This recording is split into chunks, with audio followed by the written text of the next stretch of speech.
Get that tape! Left rail! Do it up, Leon. Left rail!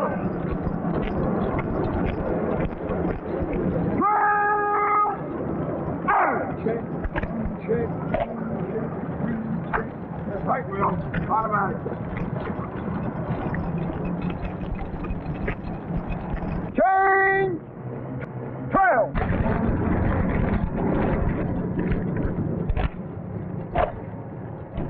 Change! Charlie! From the time that I was a very young boy, I had an ambition to be a policeman. When I completed secondary school, I was faced with choosing an occupation, wondering whether I would choose the right one.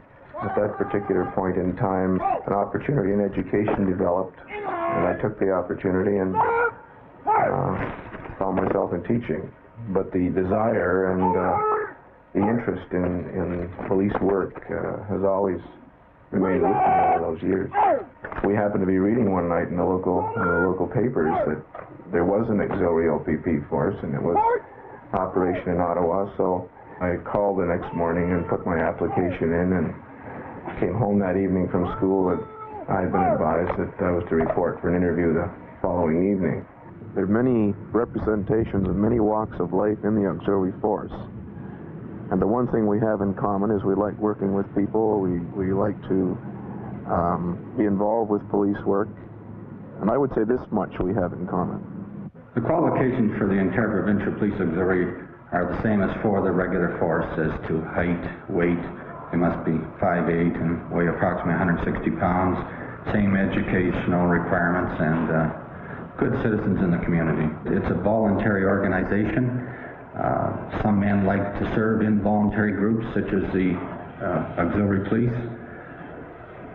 Some men may at one time or other have wanted to become a full-time policeman and didn't get the opportunity and enjoy working with policemen. We have another group that are not really sure whether they want to become policemen or not, and they join the auxiliary force to see whether or not they're cut out for police work. And we do get some join the regular force. We have 2 meetings per month, approximately 3 hours in duration. And during that time, we would be given first aid and various lectures from regular members of the OPP. I think we could, one way that it could be improved is some of the lectures and some of the experiences we've had at our class sessions have not been directly relative to the experiences that you meet in a police car. And I suppose the only way that one could overcome that would be to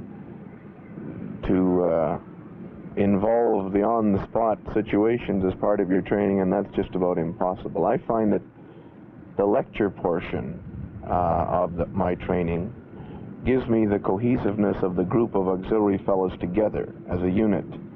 My real knowledge comes out of experiences with the officer in the police car. First of all, when they join the auxiliary unit, they must take at least 2 nights training a month. This is on all police subjects, which includes drill and weaponry, and all auxiliary members must be qualified in St. John's first aid. And then in cruiser patrol, they're not restricted as to how much they can go out with a regular force officer. It depends how much time they can spare. Some men go out more than others, but they can go out as much as they like, and we call this their practical training. In my day-to-day work, I have a tendency to work with a majority of women. I have some men on my staff, but the majority are women. And I enjoy the male fellowship with the fellows in the OPP. Without discipline, any social system or social situation is chaotic without a form of discipline. The problem being we often associate punishment with discipline, which puts a very negative tone on discipline. But I think discipline in my mind is structure, is standards, is order. I think ideally self-discipline is the best, but practically in the experience that I've had in education, self-discipline tends to come with maturity, which children at the age at which I work with haven't reached this stage. Now we may move them on towards that point of disciplining them themselves, but certainly I don't think the full achievement comes until a much more mature level of development. I wasn't so sure if I wanted him to join, but seeing all the enjoyment he does get out of it, I'm glad he did. He doesn't discuss it when he comes home at all. It has to be all confidential. You know, pick up the newspaper and you read different articles, you know, the things that are happening nowadays. So you certainly worry, there's no doubt about it. When we were called to a residence regarding a disturbance where upon arriving we found that we had a mentally disturbed patient with a weapon, and we had to attempt to bring this member or this person out to the police car and talk him out of his intent, whatever it might have been.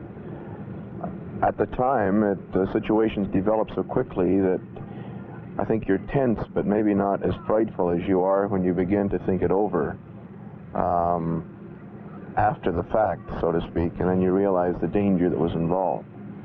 But I have a great deal of respect for the men that you ride with, and they handle themselves in a manner that tends to put you at ease because of their experience.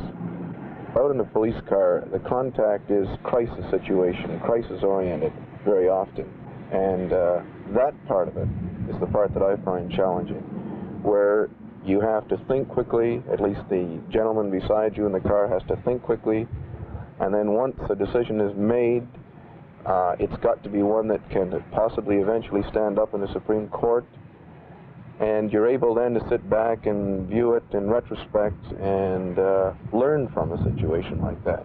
And the officers that I drive with, what separates the excellent from the good are those men who, through their own reading or through their own background interest, have an interest in sociology, psychology, political science, this area.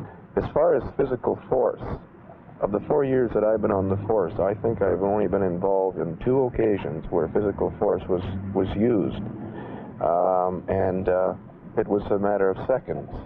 When they're out on routine patrol with the officers, they assist at accident scenes, they do traffic control. If we have to set up roadblocks, they man roadblocks. They get involved in searches for missing persons.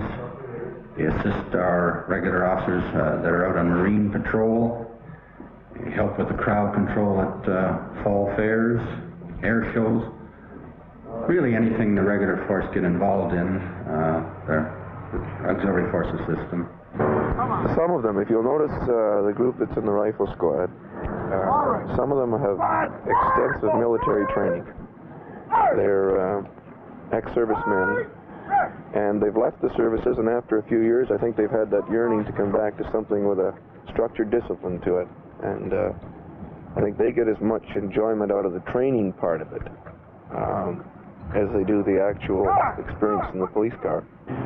Very seldom do I see the policeman in a punitive role.